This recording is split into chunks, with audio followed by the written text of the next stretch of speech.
Hello mga sis, mga bro.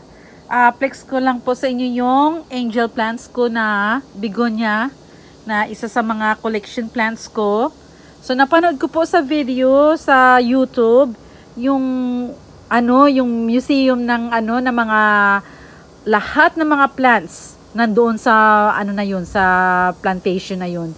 So tinutoryo po yung isang one of those YouTuber na nag-ano po ng mga plants, sinesearch niya, nire-research niya po. So isa siya doon sa mga host na pinakita po yung one of the begonia plants, yung flowers po, edible siya. So gusto ko rin matikman. So ito na mulaklak po yung begonia plants ko. Kaya matry din ang begonia plants kung talagang masarap nga siya. So ayan try ko lang po matatry ko lang po yung begonia plants kung masarap nga siya. Ayan. So ayan po titikman ko lang kung masarap nga siya.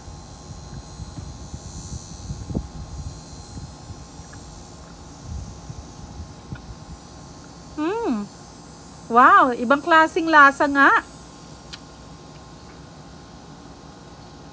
Oh, wow. Parang ang lasa niya para po siya, yung maasim-asim. Not bad, Ayan po, masarap nga po siya at saka lasang po siya, parang medyo po siya, maasim. Pero masarap.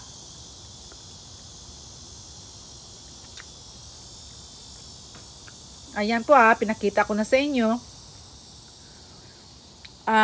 Ito po yung klaseng plants na begonia plants. Yung flowers are edibles. So, pwede mo siyang makain. Kaya hindi na masama, no? Ang galing naman ng natures. So, I guess we have to be thankful sa creation natin na si God.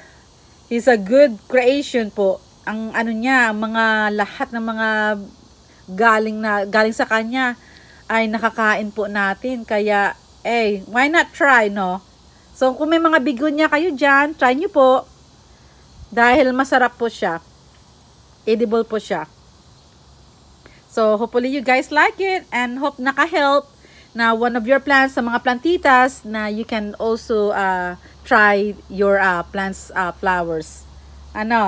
Okay, hope you guys like my video. Please love and share and comment na po sa below section. Thank you po.